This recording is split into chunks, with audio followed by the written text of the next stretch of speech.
देहरादून के आपदा प्रभावित मझाड़ा गांव में सीएम पुष्कर सिंह धामी पहुंचे हैं, जहां मुख्यमंत्री ने पुनर्निर्माण कामों का स्थलीय निरीक्षण किया और काम में तेजी लाने के आदेश दिए हैं। इसी के साथ सीएम आपदा प्रभावित लोगों से मुलाकात कर रहे हैं।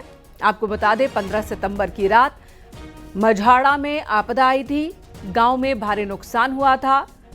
कई लोगों की जमीन खिसक गई थी, मकान, खेती को नुकसान पहुंचा था। इन सभी लोगों से सीएम ने मुलाकात की। अधिकारियों के साथ मुख्यमंत्री पहुंचे थे। वहां पर राहत कार्य और पुनर्निर्माण का काम कहां तक पहुंचा है, ये जायजा लेने पहुंचे सीएम धामी।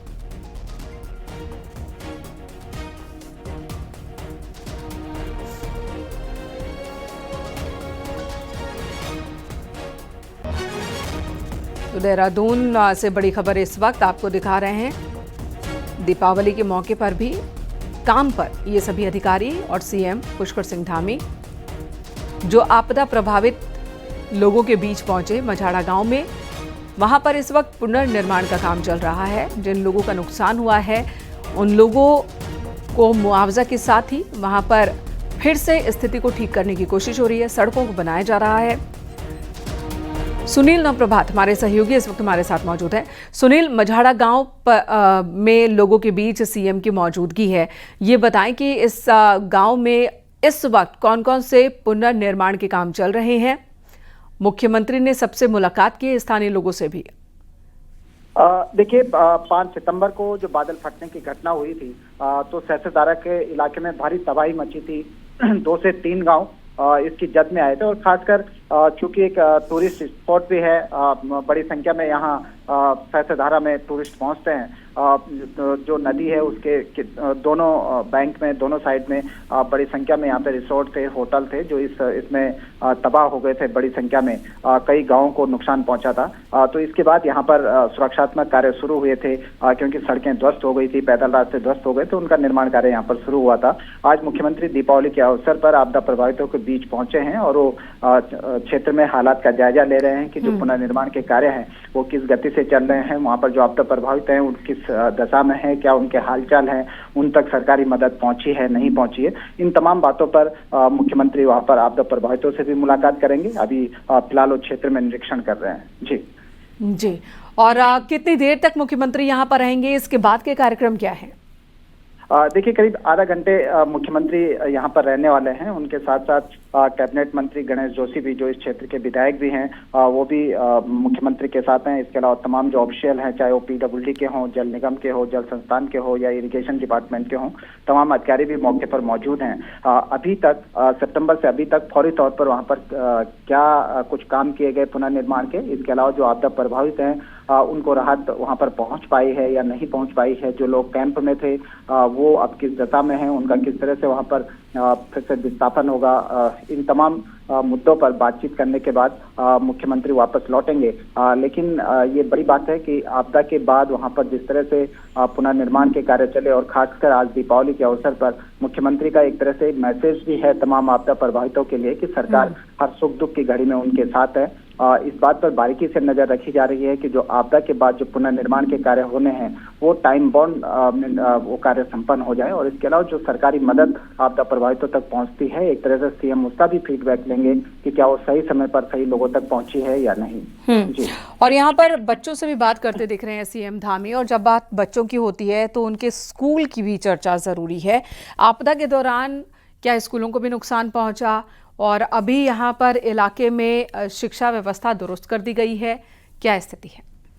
देखिए, सहस्त्रधारा घाटी में 2 से 3 गांव बुरी तरह से प्रभावित हुए थे और जिस तरह से मैंने कहा कि ये पूरा पर्यटन आधारित एक क्षेत्र था, तो यहाँ पर जो टूरिज्म की जो एक्टिविटीज हैं वो भी एक तरह से सिरे से वहाँ पर समाप्त हो गई थी। बड़े लेवल पर जो इंफ्रास्ट्रक्चर था उसको नुकसान पहुंचा था। इसके बाद स्कूलों की भी व्यवस्था की गई थी कि वैकल्पिक तौर पर दूसरे स्कूलों में बच्चों को पढ़ाया जा रहा था। तो शायद मुख्यमंत्री बच्चों से बात करते हुए यही जानना चाह रहे हैं कि आपदा के दौरान जब यहाँ पर सड़क टूट गई थी, जो पैदल रास्ते थे वो टूट गए थे, किस तरह से बच्चों के क्या अनुभव हैं, वो मुख्यमंत्री ने उनसे बातचीत की, उनको जाना। और अब क्षेत्र में शिक्षा व्यवस्था के क्या हाल हैं या जो पैदल रास्ते हैं वो अभी बने या नहीं बने, रिस्टोर हो पाए या नहीं हो पाए, ये मुख्यमंत्री वहां पर बातचीत कर रहे हैं। और अभी कुछ देर बाद मुख्यमंत्री आपदा प्रभावितों से 1-to-1 बातचीत करेंगे, उसमें भी बहुत सारी बातें निकल कर आएंगी। जी तो यहाँ कुछ महिलाएं भी मौजूद हैं, शायद वो अपनी परेशानी रख रही हैं कि उन्हें किस तरह से नुकसान हुआ है, परिवार को नुकसान हुआ है, और हाथ जोड़ती एक महिला नजर आ रही है, बहुत भावुक हो गई वो मुख्यमंत्री धामी से मिलकर।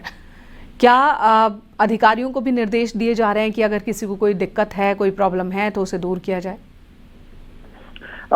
बिल्कुल, और खासकर आपदा प्रभावित क्षेत्रों में जब खुद सरकार का मुखिया वहां पर पहुंचा हो, प्रदेश का मुखिया वहां पर पहुंचा हो, तो लोगों का भावुक होना स्वाभाविक सी बात है। खासकर एक तो मौका भी त्योहारों का है, और जिन लोगों ने इस पूरी आपदा में अपना घर बार और जो वहां पर जो उनका अपने रोजी रोटी के साधन थे, वो पूरी तरह से लोग इस आपदा में खो चुके थे।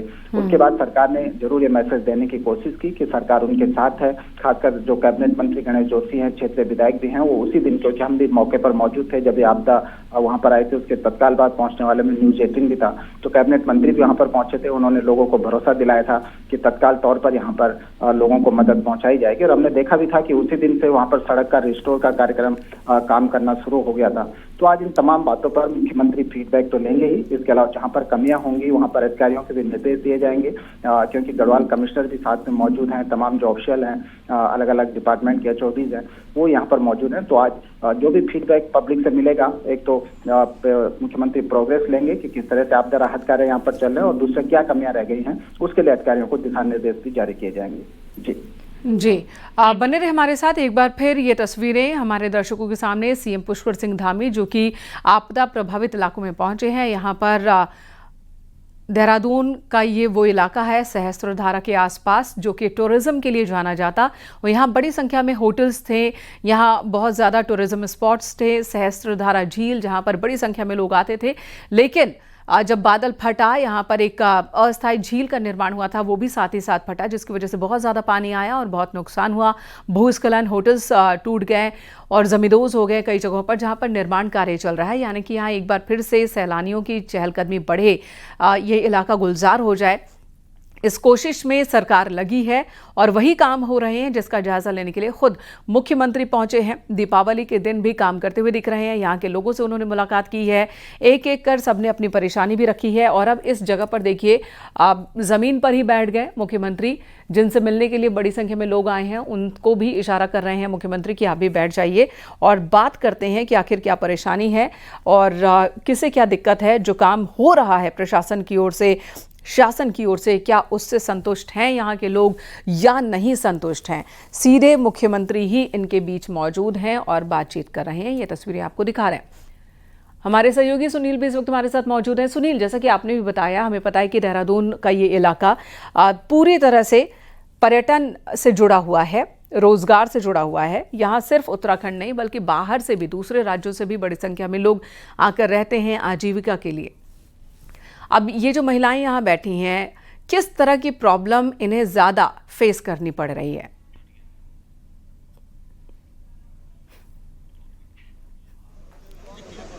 सुनील से दोबारा संपर्क करेंगे, लेकिन फिलहाल ये देखिए, ये महिलाएं, मुख्यमंत्री मौजूद हैं, उत्तराखंड के मंत्री मौजूद हैं। उनकी मौजूदगी में महिलाएं बता रही हैं कि उस दिन क्या हुआ था और उसके बाद जो काम चल रहा है, यहाँ पर विकास कार्य चल रहे हैं, उसके बारे में भी बातचीत हो रही होगी, ये उम्मीद है।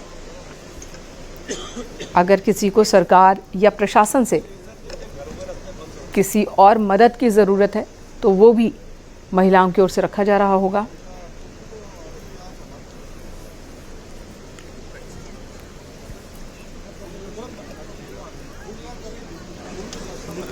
सुनील हमारे सहयोगी इस वक्त हमारे साथ मौजूद हैं। सुनील, अगर आपको आवाज़ मिल रही है तो ये बताएं कि यहाँ पर जो लोग हैं उन्हें इस वक्त किस तरह की प्रॉब्लम ज़्यादा हो रही है, परेशानी उनके सामने ज़्यादा है? जो विजुअल आप देख रही हैं उसी से आप अंदाजा लगा सकते हैं कि आपदा प्रभावित वहां पर किस हाल में है। मुख्यमंत्री एक घर के बरामदे में बैठे हैं, आपने देखा कि वो बड़ी शालीनता के साथ मुख्यमंत्री वहां पर बैठे। कैबिनेट मंत्री गणेश जोशी भी साथ में मौजूद हैं और बरामदे में ही बैठकर लोगों से बातचीत की जा रही है। जो आपदा प्रभावित हैं वो सारे वहां पर मौजूद हैं। बहुत सारे लोग ये शिकायत कर रहे हैं कि सब उनका सितंबर के बाद से वो किराए के मकानों में रह रहे हैं, उनके पास किराया बहुत ज्यादा हो रहा है। तो मुख्यमंत्री ने बाकायदा उनको आश्वस्त किया कि आप किराए की बिल्कुल भी चिंता न करें, जब तक अस्थायी तौर पर उनका विस्थापन नहीं हो जाता या उनके पुनर्निर्माण के तहत उनके रहने खाने की व्यवस्था नहीं हो जाती, वो सारा खर्चा जो किराए का है वो सरकार उठाएगी। उन्होंने आपदा प्रभावितों से कहा कि वो बिल्कुल भी इस बात की फिक्र न करें। दूसरी ओर कुछ महिलाएं ये भी शिकायत कर रही हैं कि उनके गाँव के ऊपर अभी भी दरार पड़ी हुई है, कभी भी यहाँ पर लैंडस्लाइड का खतरा हो सकता है। कुछ लोगों की शिकायतें हैं कि उनके रास्ते नहीं बने। तो मुख्यमंत्री एक एक करके सभी को सुन रहे हैं और उनको बाकायदा आश्वस्त किया जा रहा है कि सरकार उनके साथ है, चाहे वो किराए के मकान में रहने की बात हो या फिर गांव के सड़कें बनाने की बात हो, पैदल रास्ते बनाने की बात हो। हर काम को एक टाइम बाउंड के तहत कंप्लीट किया जाएगा। जो तमाम अधिकारी भी वहां पर मौजूद हैं, मुख्यमंत्री एक एक करके निर्देश भी अधिकारियों को दे रहे हैं, लेकिन पहले आपदा प्रभावितों की बातें सुनी जा रही हैं, उनकी समस्याओं को जाना जा रहा है कि क्या क्या दिक्कतें उनको फेस करनी पड़ रही हैं। जी। और यहाँ पर अधिकारी भी मौजूद हैं, जाहिर सी बात है कि उनकी मौजूदगी यही बता रही है कि मुख्यमंत्री जिन बातों को कहे कि तुरंत जिस समस्या का समाधान करना है तो उसका समाधान जल्दी से हो सके। ये कितना बड़ा इलाका है, कितने बड़े आबादी जो है वो प्रभावित हुई थी? देखिए, सहस्त्रधारा जो जगह है एक पिकनिक स्पॉट का काम करता है और बड़ी संख्या में, हजारों की संख्या में यहाँ प्रतिदिन लोग पहुंचते थे। तो जब यहाँ पर टूरिस्ट पहुंचते थे तो आप लगा सकते हैं कि एक तरह से ये पूरा पिकनिक स्पॉट के तौर पर एक टूरिज्म के तौर पर ये पूरा इलाका डेवलप हुआ था। बड़े पैमाने पर यहाँ पर रिसोर्ट थे, बड़े पैमाने पर यहाँ पर होटल थे और स्थानीय लोग जो हैं उनकी आजीविका ही पूरी तरह से इस टूरिज्म पर निर्भर थी। लेकिन बादल फटने के बाद यहाँ पर 2 से 3 गांव प्रभावित हुए। इसके अलावा सहस्त्रधारा जो वहाँ पर नदी बहती है, नदी के दोनों ओर जो भी इंफ्रास्ट्रक्चर था, चाहे वो होटल हो, रेस्टोरेंट हो या फिर होम स्टे हो, वो सब के सब यहाँ पर तबाह हो गए थे। तो एक तरह से पूरी घाटी में जो लोग भी यहाँ पर रहते हैं, जिनकी भी आजीविका इस टूरिज्म पर निर्भर थी, वो सब के सब चौपट हो गई। एक तरह से लोग सड़क पर आ गए। इस घाटी को जाने वाली जो सड़कें थी, जो पैदल रास्ते थे, वो ध्वस्त हो गए थे। तो लोग दोनों ओर से प्रभावित हुए और अपने जो रहने के ठिकाने थे वो बर्बाद हुए। इसके अलावा जो व्यावसायिक अपने ठिकाने थे, चाहे होटल वगैरह रहे हों, वो भी पूरी तरह से चौपट हो गए। तो लोगों की आर्थिकी भी एक तरह से हम कह सकते हैं कि पूरी तरह से पटरी से उतर गई थी। तो उसके बाद किसी तरह से यहाँ पर धीरे धीरे एक बार फिर से रिस्टोर करने की कोशिश की जा रही है चीजों को, चाहे वो सड़क हो, चाहे लोगों के अपने घर हों, चाहे पैदल रास्ते हों, उसको एक बार फिर रिस्टोर करने की कोशिश की जा रही है। और अभी भी आपदा प्रभावित वहाँ पर तमाम समस्याओं से गुजर रहे हैं, क्योंकि प्रॉपर जो पेयजल की व्यवस्था है वो अभी एक तरह से हम कह सकते हैं कि वैकल्पिक तौर पर बहाल है, लेकिन परमानेंटली वहाँ पर अभी चीजें रिस्टोर नहीं हो पाई हैं, क्योंकि एक लंबा समय लगेगा। जिस तरह से एक बड़ी तबाही इस पूरी घाटी में देखने को मिली थी कि 2 से 3 जगह बादल फटे थे और जहां जो कुछ भी बेसिक इंफ्रास्ट्रक्चर था, 3 से 4 पुल इस पूरी आपदा में प्रभावित हुए थे।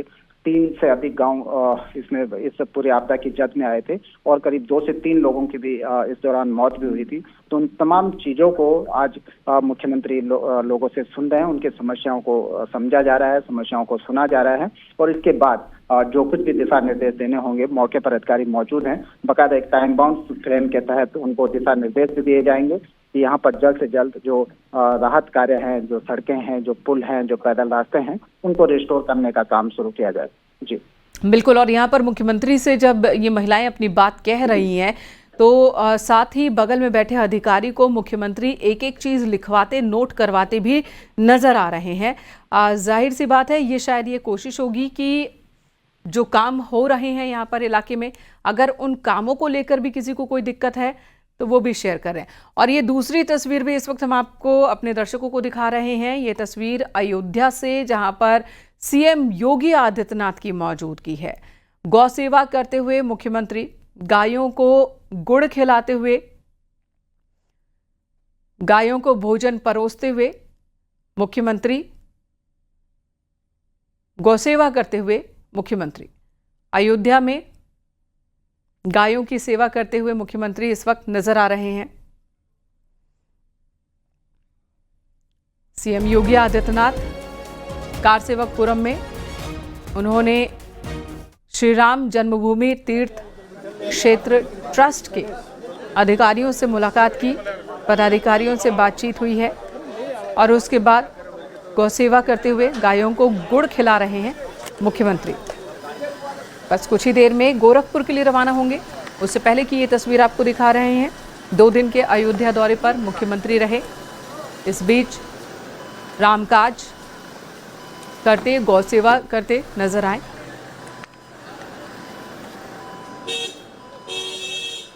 आज अयोध्या दौरे का दूसरा दिन है। आज सुबह सबसे पहले हनुमानगढ़ी में सीएम योगी ने पूजा अर्चना की, फिर रामलला के दर्शन पूजन किए, वाल्मीकि कॉलोनी में लोगों से मुलाकात की, वहां भी मंदिर में पूजा अर्चना की, अयोध्या के कोतवाल की, और अब गौसेवा कर रहे हैं सीएम योगी। इसके बाद गोरखपुर के लिए रवाना हो जाएंगे।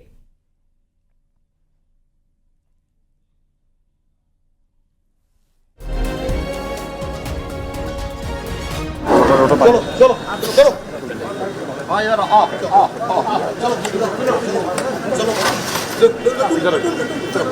लड्डू लड्डू लड्डू